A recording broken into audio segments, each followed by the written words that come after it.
Welcome to the Marcel Jacobs Podcast. My name is Chris Ostrowski. Today's episode, we're going to cover a whole host of things: acting, spirituality, personal training, accepting rejection, and how to deal with that in your life and everything in between. All right. Welcome, Chris. Welcome to the podcast. Thanks for having me. Mr. Chris Ostrowski. It's kind of hard to put you into one box because depending on who you ask, people know you for different reasons. Either you're an actor, a dancer, a personal trainer, or a priest. And we'll get into that, man. Yeah. So thank you for being here today, man. I'd love to jump into a bunch of things. In life, you can't just operate as one type of person. There's so many different aspects to you. There's so many different elements. And I think you bring a beautiful mix of all that, which is why I'm so excited to have this conversation with you today, man. And I think I want to kind of start off first by asking you, where did it begin with your personal training career, with acting as an athlete? I mean, you take it from here, man. Okay. Well, thanks for having me. I really appreciate it. So my whole journey, it's kind of a long, convoluted, but I started off as an athlete, played a lot of ice hockey growing up, played prep hockey, was in the USA Festival program. And I also played football and lacrosse. Ended up doing really well and ended up playing lacrosse in college. Went to Ohio Wesleyan University. And this first chunk of my life, I think most people be like, he is a hardcore, dedicated athlete. Gym monster, always worked out, always grinding. And then my senior year of college, after my dad died, I had a guy who kind of like took me in, showed me the ropes, named Big E, Eric Brewer. And he was like, my friend's doing a video, like a movie, and he needs someone. Could you help him out? And so I ended up doing this film, and I loved it. And my buddy was like, you actually have like a natural thing for this. You should just try it out. And I was like, okay. I was planning on moving to LA eventually because I wanted to be by a beach, be nice and warm. And then I got out there. I started pursuing it in LA, had some success, fell in love with it. I'm like, oh, this is what I want to do. Eventually, keep on doing some auditions, getting some bigger opportunities. And I'm like, I have no idea what I'm doing when it comes to acting. I spent my whole life doing push-ups and running. Yeah. But I don't know actually how the craft is. Like I had a look that got me in the door, but I didn't know what I was doing. Yeah. And so I auditioned. I got into a conservatory here in New York City. And then from there, I came to New York City and kept pursuing it and fell in love with it. And I've been doing it since. In terms of the personal training, and some I always kind of did on the side. Yeah. Even in college, high school, I would personal train on the side a couple of people, and I taught spin classes, and it was always just a side hustle I had, through necessity, maybe. Even like when I was playing sports in college, I worked 40 hours a week, went to school full time. Then I, inevitably, like I was working in a hot dog cart outside the bar on Saturday nights. I'd play a game, then go work the hot dog cart all night. Then I'd work express throughout the week, like 30, 40 hours there. And then I also worked in like a hair salon. So I always hustled. And I always had a job, and it was always something that was important to me. Sounds like you've been around the block. Oh man, I've lived a lot of lives, wear many hats, and absolutely. And so it's always been a thing. And so the personal training has been really nice for me because I make my own schedule, right? Yeah. Which is huge. So I could make enough money to afford to live in New York City, which isn't easy, but I could still pursue my other hobbies and interests outside of that. I start first clients 5 a.m. and I'm usually done 12 to 3-ish. Yeah. Then the afternoon is all acting and dance and whatever else it may be. Some golf now. Yeah. That's all very nice. Yeah. Now, let me ask you, with the acting career, which I definitely want to dive deep into that, is that something that I know it's a passion of yours, but with the personal training, would you be able to survive without having that career as a personal trainer?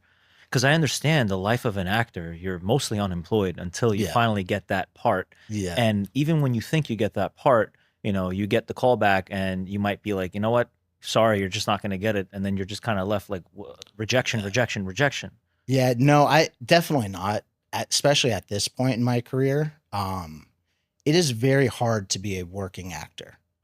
Even people you see on Broadway, you've seen in TV and film, they probably have some sort of side hustle. You just need to until I had a teacher that used to say, guilty till proven talented. And that is real. So it's, there's a lot of effort it takes to become a working actor. Yeah. And, you have to develop a status, you have to, do so many projects and not only line up what you're doing now, but what's coming up in the future. Yeah. And it's a hustle and a grind. It's not a casual thing. Right. Yeah. And so without the personal training, I don't think there'd be any way I could do it. Yeah. Because, Yeah. I mean, listen, New York City is amazing. And when you look around, it seems like almost like everyone around you is succeeding and everyone's making all this money and they're doing all these wonderful things. And, you're taking the non-conventional path. Right. I'm sure if you take a look at some of your peers, perhaps people your age, they're doing more conventional things.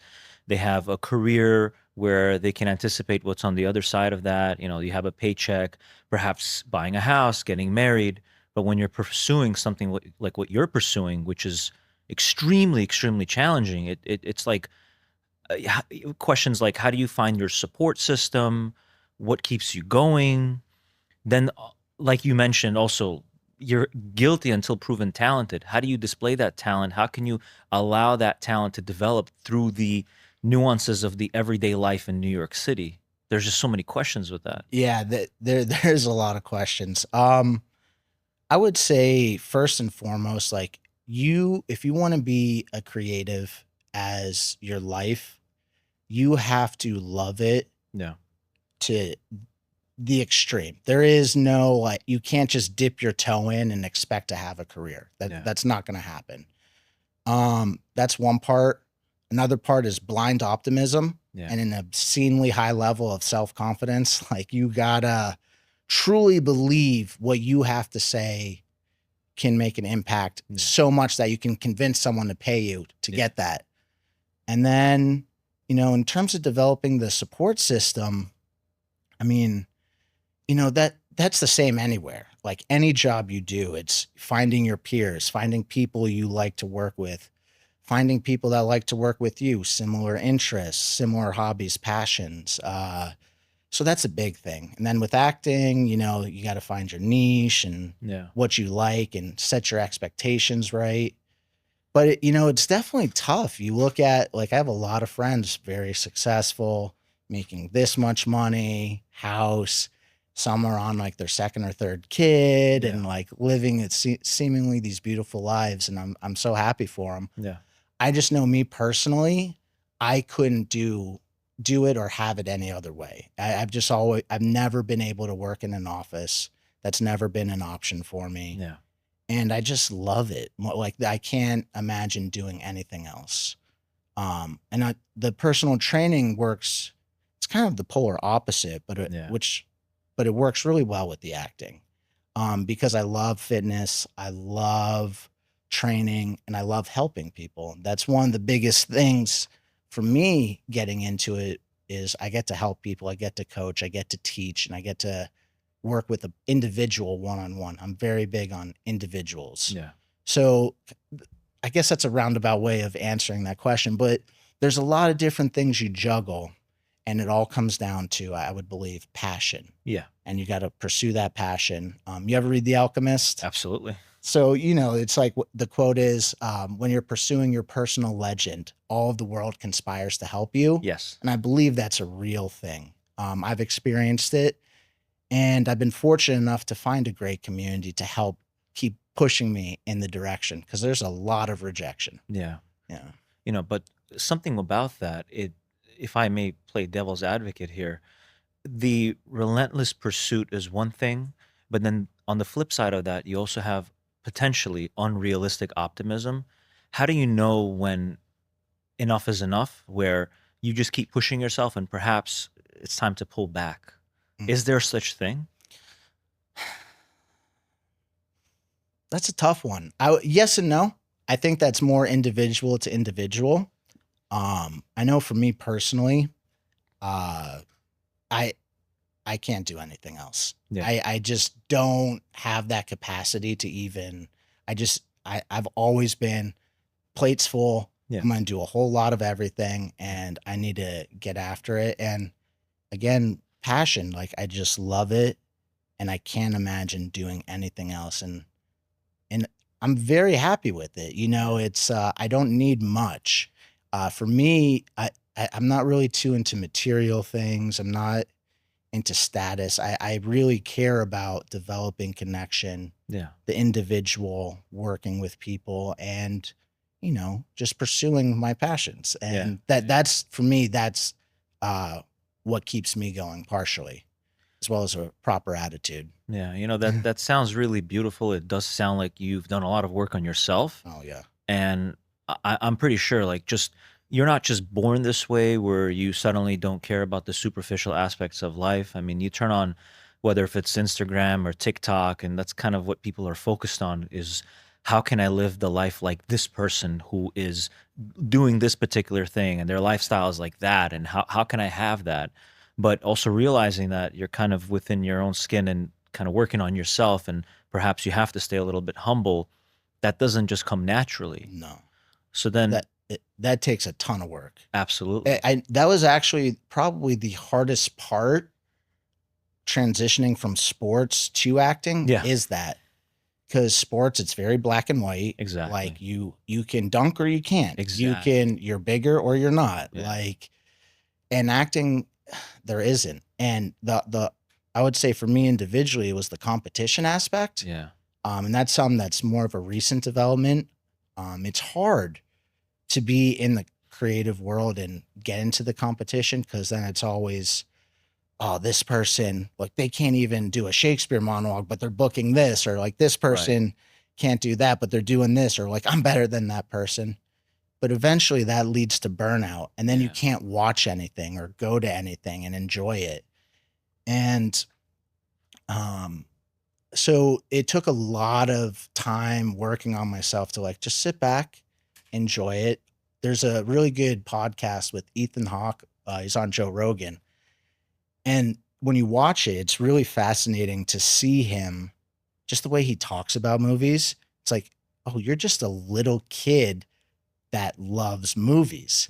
And I remember watching it and it hit me, and I was like, oh man, like you lost that childish love. Like you're so caught up in like competition, this and that. And I'm like, okay, let's bring it back. What are we doing? Do you love what you're doing? Are you choosing and aiming towards projects that you want to do, and you think it, that go towards your passion and what you love? And it's an ever working process, but yeah, it's a lot of self-work to get there. Yeah. Especially, with sports, it's always like, I'm going to be the best. I'm the best. I'm going to be the best. I don't care how hard I have to work. Like I'm going to train. If someone does, 10 minutes of this, I'm going to do 30. Like, Exactly. So you got to learn, you got to maintain some of that, but then you got to drop it. But that's the distinction where with sport and with training, you could either throw 225 on the barbell and lift it, or you can't. And like that's your objective measure. Yeah. Or you're, on the row erg or the ski erg, and you're beating your time from last week. Right. And you're like, all right, I got it. But then with acting, it's like you'll do like 100 auditions, and it's like you'll just get a rejection. Yeah. And you're like, oh, but why?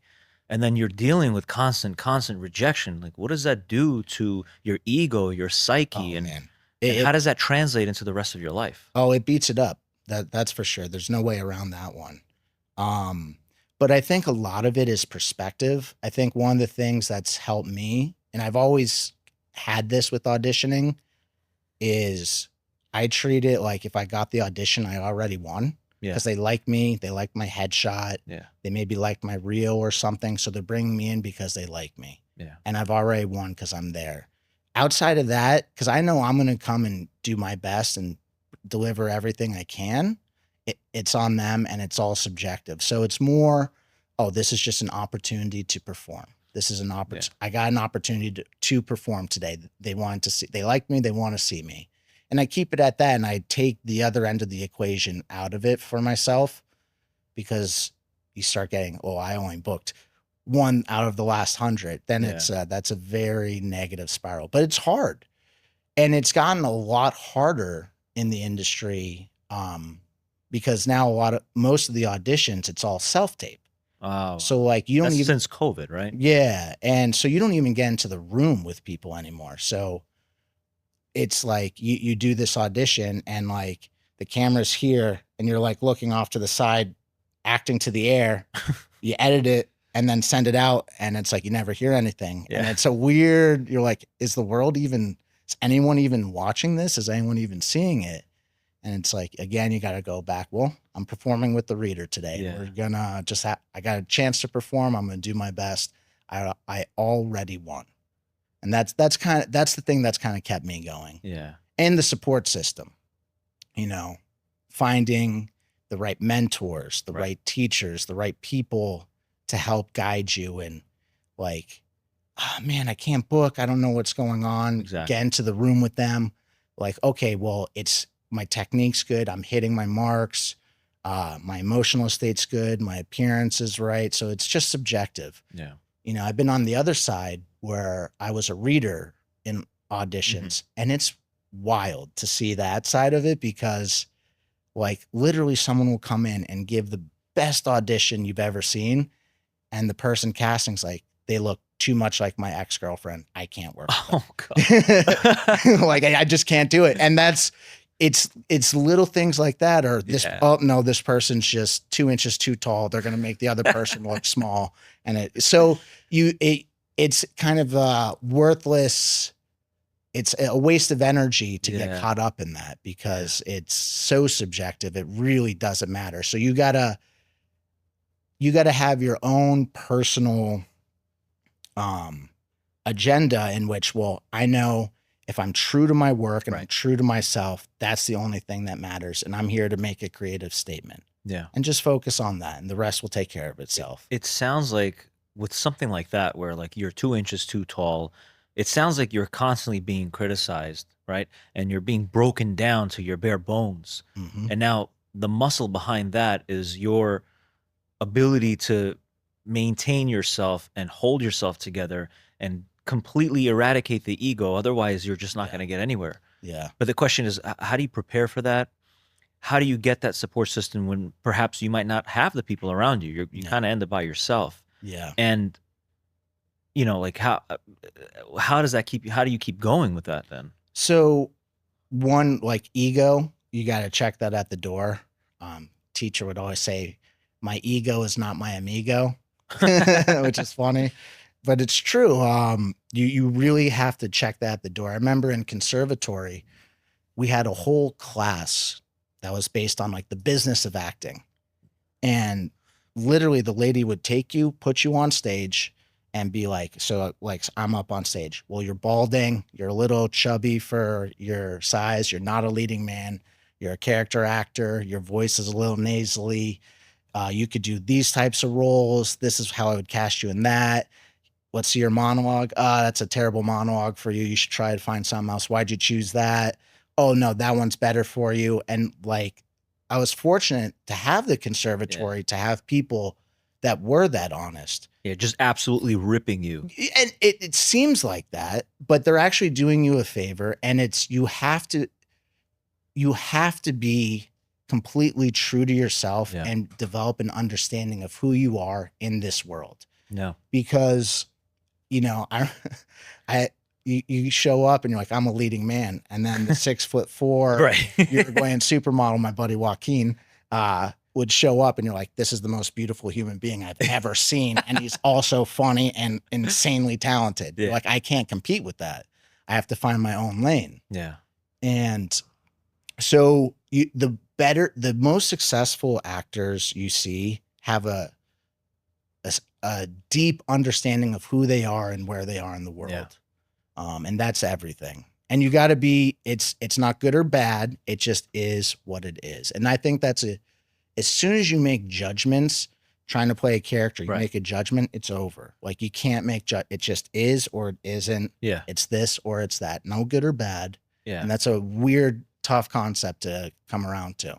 You know, I think a lot of people romanticize the acting world, and they see the finished product, they see the movie, they see the red carpet, Yeah. and they think, wow, look at that right there, look at that lifestyle. And they don't understand, and I understand now, especially after having conversations with you, you know, outside of here, the hundreds, thousands of hours that you put in, potentially sleepless nights. You know, sometimes I see what you go through when you're coming in on an early morning to train your clients at 5 a.m. Yeah. and you're still pushing through. And I look at him like, and he's about to train right now also. And Yeah. it's amazing. Yeah.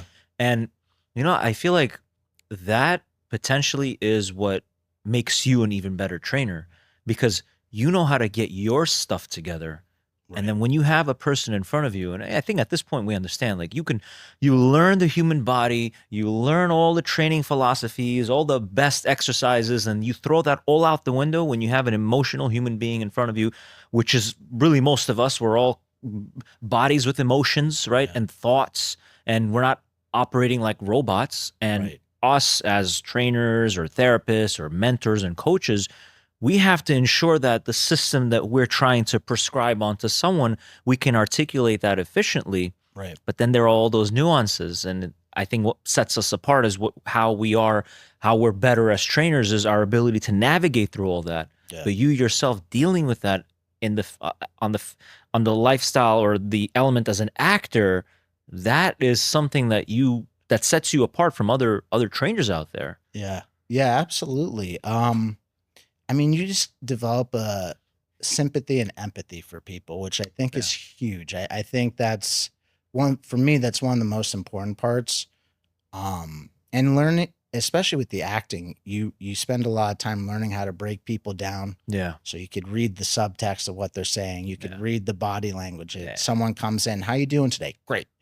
But then you could see the pain in their eyes. You could see they didn't sleep. Yeah. You could see this. You're like, okay, well, today maybe we're going to tone it back a little, and we're going to balance this out and get you walking out of here feeling a little bit better than when you came in. Yeah. And other people, it's like, oh, you got so much going on. We got to work out louder than the voices in your head today. I mean, sure, that's a rationale. Yeah, it's like, but that understanding and that balance, you really learn to deal with people. And that's the thing my dad always taught me too, is learning how to communicate to everyone, from whether it be the homeless person or a janitor or the president of the United States or whoever it may be. Yeah.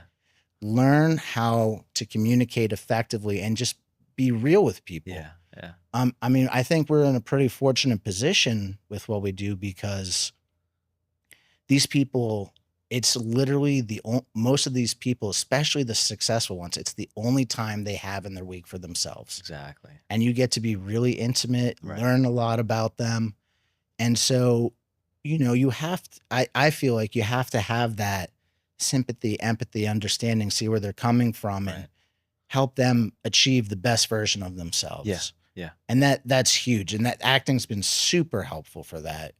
And just every type of job I've had, and random and working crazy hours. Like, I was doing a play a month or two ago, and I'm work 5 to 3, have a quick little break. 5 a.m. to 3. 5 a.m. to 3 put that p.m. out there. Yeah. And then I would go to dance at 3:30 to 4:30. Then I'd be on a train to Brooklyn to rehearse from 5:36 to 11 o'clock at night, get home at 12, wake up at 3:30, go to work the next day for 2-3 months. Wow. And so you learn, I know you're tired, but we got to do this because it's going to set you up right. Right.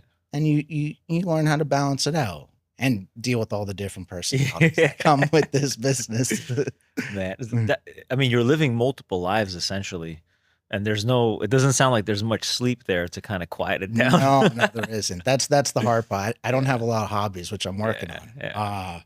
But I love it. And for me, a lot of it isn't work. It's, it's just passion. And so, passion begets energy, energy begets passion, and it's a cycle, and you just go. Yeah. but yeah, absolutely. There's not a lot of sleep, man. But that's just what it is, and you just gotta keep going. So here's an interesting question. I guess in the past year, and this might obviously apply to anyone who's acting, but were there any roles you've played that literally consumed your life, essentially, like the off hours where you're Everywhere. training and you're just like, I got deep into this role and like that's still me, and like how do you balance that? Oh man, that's a great question. So I've had two roles this year, I guess year and a half. So I did a production of The Exorcist in Maryland where I played Damien the main priest. And literally for like 2 months, I was breaking a crucifix and stabbing myself in the necks and dying every night and battling Satan every day. Yeah. And then I just did a production where I played Willie Lynch, who's a super historical figure. People don't know, look him up. It's crazy. But in terms of, he's the guy that set up like slavery Yeah. and how to run it. And there's a whole Willie Lynch letters, and it's how do you go from stuff like that then to, all right, 5 a.m., let's be happy. Right. And we're going to do push-ups. And it's tough, but you learn how to like mask on, mask off, compartmentalize Yeah. it. And again, it all comes back to understanding yourself and learning how to like get yourself to center. Because any of these roles, like for me, I love to go deep into roles. I just what I find fun. Yeah. But it's not so much about swimming there and getting into the deep water. It's can you swim back? Yeah, exactly. And so a lot of it comes from preparation, building. You got to work it like your training. You know, there's a book like on the Actor Studio. It's a green book, and this guy wrote it, and it's all about the exercises and drills they did with Lee Strasberg when like Marilyn Monroe was there, James Dean, Paul Newman, Brando, Eli Wallach. And literally it's like building up your machine. Yeah. So you can handle these bigger things. Literally the simplest ones, like the cup exercise. You get a cup of coffee, you drink it, you smell it, taste it, touch it, you know, hear stuff, put it down, and then you go to a different room and then you try to repeat it without the cup there. Okay. Then there's the sun exercise, animal work. Anyway, you do all these things to build up your instrument to handle it so you can turn into a vessel and let it flow through you so you don't harbor. Typically, like for me, like I know if I'm like trying to really feel it and I want to cry and this and that, that's when I harbor the most of it because I'm not actually releasing. Okay. But when you release it and flow through you, it's almost like nothing happened. So you learn how to handle these extreme emotions or whatever it may be by channeling it and being that vessel to shoot it out. But it's interesting because like it's hard. It's hard not to. After I finished The Exorcist, you know, I'm acting and I know I'm acting and I'm having fun with my friends and this and that. And it's great. But then I'm sitting on the subway a month later and I'm like, just touch me so I could hit you. And I'm like, whoa, what's going on? Like, oh, you're really like, you're still shook from this. Cause you're battling demons all day. I'm stabbing myself with the broken crucifix and I fall on a bed and blood's coming up my nose and I'm waterboarding myself for like 2-3 minutes. And like, you know, it doesn't not take its toll. Right. And that's the question. Like with all these different roles that you're playing, there are certain emotions you'd need to elicit, whether if it's a positive or a negative. And, you know, like you're an actor, so you have to put that mask on. But I'm sure you have to dig deep to go to some very deep, dark places. Yeah. And it's one thing to get there, like you said. Right. But then how do you not let that translate into other areas of your life? How do you not carry that with you? Or you do? You know, like how does that work? You do and you don't. So it's a bit of compartmentalization. It's a bit of technique, and it's just a bit of learning how to deal with it. Like I stole this. I took a mask class for a while, and one of the things, the whole process is you like sit in the mirror and you look at yourself, you inspect yourself, and you know it's like, oh my hair's to here, my lip is doing this, my eyes are this, I look a little tired. No good or bad, you just inspect yourself. You go down, relax for a second, put the mask on, you come up, and then you look at the mask and, okay, this is this. And then you go through the class where it's maybe you're doing movement, maybe you're doing whatever, and you allow whatever to come out through the mask. And that's the key word, is allow. Yeah. And then once you finish the class, whatever, you do the same process in reverse. You sit in front of the mirror and then mask on, pay attention, take it off, come back to yourself, release it, let it go. Partially why I wear jewelry is for that reason, because Okay. I usually do this before and after every performance, where it's like, okay, my jewelry's on, I'm Chris. Okay, we can let that go. That was, I allowed it to come through this part. Now let's get back to Chris. How does Chris operate? What is his thought patterns? Okay, we're back. Okay, this is me. I'm back in. It's like Inception. You just got to I was just gonna say, it reminds me of Inception, where he has the totem. Yeah, exactly. It's a little bit, because you're really trying. For me, I like to really work the subconscious and let the subconscious take over. Yeah. And it's hard, because you gotta not fight your instincts, Yeah. let them go and let that work. And that's the hardest part of it. But once you figure that out, then it's easy to compartmentalize. Yeah. But getting there is tough, and there's all different drills. Yeah. There's many ways to get there. You do like sensory work. You Yeah. could do, movement. There's different techniques, voice and speech, but yeah. And then you just, you like got to compartmentalize in your head. This is for the character. Right. This is for this person. All right, now here's me in the world, and let's Exactly. go back and forth. Now, you used two terms that, for me, you're speaking my language. You said vessel and you said subconscious. Yeah. Now, I actually just did an episode last week with a psychotherapist, and we kind of tied that in with some elements of spirituality. Yep. And we discussed the vessel, as in you are a vessel and you are bringing the light into your vessel. And the light in this case can be perhaps some sort of persona or personality or some caricature that you're portraying, and then you kind of let it go and you let it out, and because that's what you're carrying. And I want to dig a little deeper into that. So when you characterize that as like, this is the vessel and you're bringing something in, what is that like, and how do you contain the right thing? How do you let go of it? How do you know when you should be holding and you shouldn't be holding it? And then how does that tie into the subconscious mind? Because if you're so consciously aware of it, does that get in the way? Does that not get in the way? What does that mean to be subconscious? And is there perhaps some sort of suggestion that you're like an auto suggestion? Oh, sure. So, I would say in acting, there's effective acting and not effective acting. Okay. So that comes from trial and error. So anything you do, it doesn't matter what it is this working or is this not? It's that simple. But ways to get there is different. So for me, like I did a Doll's House and I'm doing this part. I have the text down. I'm these and that. I'm like, but it's not working. I'm doing gesture, all this, and nothing's working. Yeah. And so I'd been working on this like dream work stuff technique. So before you go to bed, you ask your subconscious to reveal something to you. Yeah. So like for me, I was like, in my sleep, reveal to me an object I need to play this part. Yeah. And it revealed to me a teddy bear. Okay. It's like, this is weird.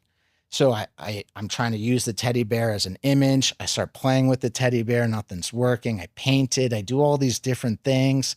Nothing's working. And I'm like, this is stupid. This isn't. But then I had like a couple of days. So I went home. My mom's like, oh, Chris, could you go get something out of the attic? And I found a teddy bear lamp in the attic, and the teddy bear lamp had a jingle. Like Okay. it's, I believe it's a Small World, but the rotating things that chime. Yeah. It was one of those. And I turned it and I just started crying. And I'm like, oh my God. And I was like, dude, Mom, what happened to this lamp? And she's like, oh, you used to like get into uncontrollable fits of rage. We'd lock you in the room, turn this on, and you would calm down. Wow. And it's like, oh, that's fascinating. So then for the part, I just listened to that jingle in my head, and all of a sudden the words are whatever they are, but I'm focusing on the jingle, and all of a sudden I'm a broken child in a grown man's body yelling at my wife in this play. Yeah. And it's like, oh, that's it. That's what I needed to turn it on. But allowing it, it's activating that subconscious primal childish emotions to come on out. That is amazing. It's fascinating. And all this stuff, your body stores all of it. I'm sure you know this in your work. Oh yeah. You're like, someone like, oh, my calf hurts. You work on, then all of a sudden they start crying. And then when I was this happened. I can't tell you the number of times that, someone would come in, whether if it's like hip pain, groin pain, lower back pain, perhaps female. And as I started doing the manual treatment, it just creates this visceral response of crying and this emotion. And perhaps it reminds the client of perhaps maybe some sort of sexual abuse in the past or something they were carrying. It's like that emotion was stuck there, but they couldn't put it into words until I had to work on that area. Yeah. So, I mean, with that happening a lot, that's where I started understanding like there's a whole nother realm of treatment here. Yeah. Well, and that's real because acting's very psychophysical. Yeah. It's very connected. So like people hold themselves a certain way because of certain things. Emotion is stored in certain places. Like again, like the calf, like maybe someone's got a little bit of a limp because they got made fun of for something when they were a kid. And because of that, they developed a weird walking pattern and all, that's what triggers it. And then you go and work on them and they finally release it. Yeah. And it's a fascinating thing, especially you see it in like conservatory people going through stuff, the stuff that comes out, you're like, whoa, oh, no wonder. Yeah. I think it's so powerful what you brought up with the subconscious, quieting down your conscious mind right before going to sleep. It's actually one of the most important lessons I learned with it's in the book, Power of the Subconscious Mind, just to simply put that out there. It teaches you if you're looking for the answer, sometimes your conscious mind is getting in the way. You may have the answers, but you need to quiet everything down. Yeah. You do that with auto suggestion, but you really do that right as you're going to bed because you're in a quieter state. And it's exactly what you did where you ask yourself, reveal to me so-and-so. And I mean, it's amazing that you had that happen in your dream. Oh, yeah. But that's a very real thing. Oh, absolutely. If people who are watching this are not familiar with that, the subconscious mind is essentially where you'll find all the answers. And then for some people, when getting to the answers using your body doesn't make sense, or perhaps using your mind doesn't make sense, that's where people sometimes turn to things like faith and spirituality, to kind of get them going during the moments that just don't make any sense. Right. And something I use often are the words certainty beyond logic, where it doesn't make sense, but I have the certainty that I'll get to the other side with whatever it takes. Now, I'm pretty sure that came up in your world as well, right? Sure. Whether if it's in the acting world, training, living in New York City, dealing with all the nuances of life. Right. What can you say about, I guess, spirituality and faith? For me, it's a huge part of what I do and who I am. I was born and raised Roman Catholic, kind of got away from it for a little bit, and then I got back into it as I got a little bit older. Yeah. But it really clicked for me. I had booked this film where I was playing an exorcist. Yeah. Shocking. That seems to be a reoccurring thing. And but it was so wild because I was like, you know what, I'm going to go see a movie. Yeah. Take a little break. And I went to a bar to get a drink. This guy was there. We started talking. Turns out the guy's like, do you know what I do? I'm like, if you can guess what I do, I'll buy you a drink. I got it wrong. Turns out he was a priest, a traveling priest. Okay. And so we started talking. Like, I actually happen to be doing a movie about exorcism. What could you tell me?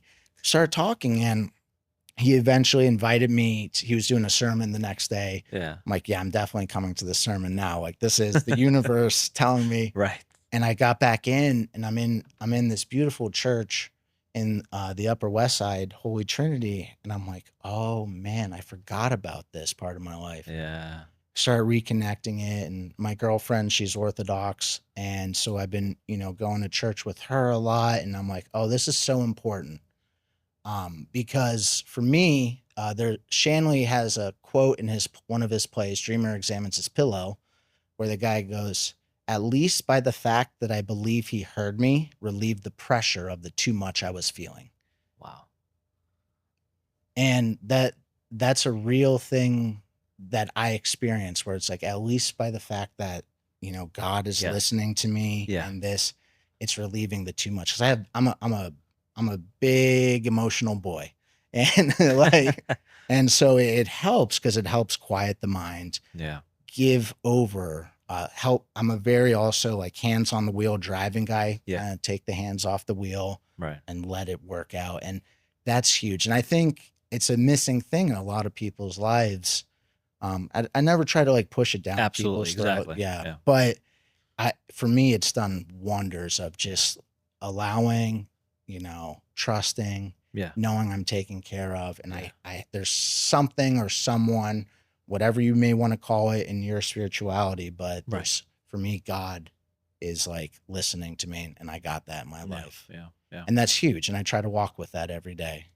And we discussed this earlier where, when we're too stuck in the past, that's really what creates depression. Oh yeah. And if you're too stuck with what happens in the future, you have all this anxiety.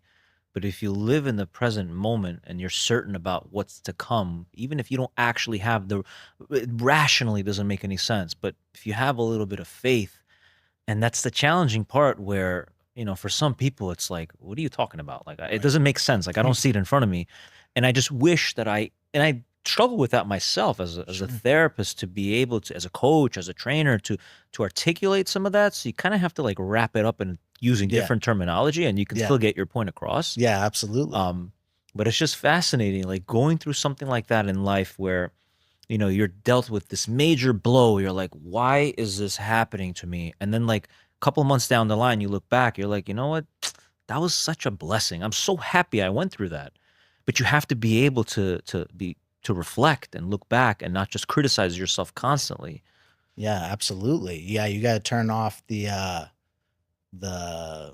director in the head. Yeah. That's like you got to turn that off. But it's so true. And things are put in your life one way or another. Maybe it's for a reason, maybe it's not, but it all helps you, get you ready for what you're supposed to be doing. Pursuing your personal legend, and it's all cumulative. And if you just have to read the signs in your life and allow and trust. Yeah. And I think that's a big thing is, you don't want to live in the past or in the future, but you got to dabble with it. Absolutely. Yeah. And especially with the past, that helps guide you towards the future. And because if you keep repeating the same thing over and over again, that's insanity. Right. So it's like, it helps you grow, it helps you learn. And it's so important to have that. Speaking of the future, given everything that you've been through, given where you are here today, having this conversation with me, how do you anticipate your future, the next couple of years? Is it based on the role that you get that defines your life, or what do you take from that? It's a great question. I wouldn't say there's a role or anything that would define my life.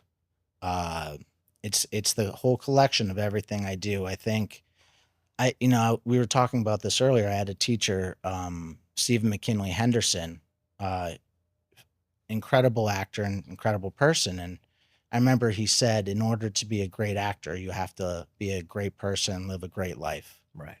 And I think that whole collection of everything you do is what makes you. It's all about the journey. It's not about a destination. Right. And so for me, that's what it is. It's just keeping on this journey, keep living, pursuing this, and hopefully I can help some people along the way with it. Yeah. And that's the idea. Beautiful aspect. And a lot of people are so fixated. When I say a lot of people, I really also mean the people I work with. Oh yeah. And they're very highly motivated people, but they're often so fixated on, and you should be, getting to that goal, which is important, but then defining your very existence based on whether you got to that point or not. What ends up happening is you get to that goal and it's like everything collapses in front of you, because now you need to redefine your entire life to set the next goal, and then the next goal and the next goal, and it just keeps happening. Yeah. So for someone like yourself, let's say you get a call back right now and you get the role that you've always wanted to get. What changes for you at that point? Nothing. Nothing. I'd have more money in my Yeah, family, which would be right. nice. But Yeah. uh, to be honest, I don't know if much would change. Yeah. I'm not real again, like that's not a priority for me. Right. My priority is to keep on what I'm doing and just always do my best and show up and be accountable for Yeah. my friends, my family, the people I work with, and try to uplift people. And that's the goal. You Yeah. know, I anymore. I really try not to get caught up in I did this or this Yeah. or this is, and because I have found in my endeavors that it doesn't lead anywhere. Yeah. So yeah. And it's scary to go there. Yeah. It's super scary to kind of let go of that because especially in sports, like that's the thing that drives you very well. But you know, everything you ever dreamed of is on the other side of fear. Yes, exactly. And so, you know, letting go, trusting, and like, no, actually, this is what I'm here to do. This is my purpose. And, you know, I want people to leave when they're around me. I want them to leave feeling good. I want them to, like, oh, he uplifted Yeah. me. He gave me a little something Yeah. that I didn't know I necessarily had, or, you know, maybe they thought about themselves a little differently. Yeah. Yeah. If you look back at your life with your, pursuit of becoming the best actor or becoming the best trainer or the best athlete, I guess all the adversity, hardships you faced with all of that, I'm sure it kind of blends in. There's some overlap. And looking at all that, I'm sure there's some major life lessons that you've learned. Mhm. What are some of those things that perhaps you may share with the audience who maybe some people are in a similar position? Perhaps they're not pursuing acting, but pursuing another job, a career, or perhaps they want to move to a big city. They just don't know how they're going to make it. What's the thing that would keep them going? Thing that would keep them. That's a great question. I would say keep learning, focus on development, focus on finding your group, and trusting yourself and trusting your self-worth, and then just pursue it like a fucking animal. There Sorry we to go. curse, but yeah, like an animal. Just get after it. Wholeheartedly, all in, just go for it. And trust, and biggest thing is trust yourself. Yeah. Because no one else can see the vision, but you can. Right. And learning how to make that a reality. And and the roadmap changes every day, every year. It's always going to keep changing. Yep. So keep learning, keep growing, and never settle for this version of yourself, and keep trying to get better. Eventually you get to where you're supposed to be, and then just let it go. How many times did people tell you, Chris, I think you're making a mistake. You shouldn't pursue so and so. And then you made it to the other side, regardless of that lack of support? Never. No. A lot. Yeah. I mean, it's a lot. I have that conversation with myself every day. But a lot of people, there's a lot of rejections. Yeah. There's a lot of, but it's a blind optimism, Yeah. arrogantly confident, but also very underconfident. It's a weird mix of things. And yeah, but you know, it's, if you love it, you're passionate, you just stick to it and go, and don't let anyone stop you or tell you no, because it's not their life. They don't have to, when it's all said and done and you're talking to the big dog upstairs. Yeah. It's just you and him going through it. And so you gotta you want to feel proud about yourself and like, no, I pursued it with everything I had. Yeah. I might have been swayed, but I didn't get stopped. Yeah. And I kept going. And for me, that's a beautiful life. How can people find you, if they want to reach out, train with you, perhaps be coached by you, if that's something that you offer? Absolutely. I guess with personal training, you can find me on Instagram. Just look for my name, 91. You'll see a picture of me at the High Rocks doing a little flex. Can you throw out the fact out there, your High Rocks record? Oh yeah. I came in like 71st in New York City or something like that. 110 time. I couldn't run fast enough. I signed up for a time. I thought it was going to take me an hour 15. but by then there were too many people. And Yeah. so my 1K times were pretty slow. But yeah, no, I crushed it. I felt pretty good about it. Well, that's with the partially torn Achilles. There we go. Yeah. So we'll see. But yeah. So, and Chris Ostrowski, you could find me through that. Few acting stuff.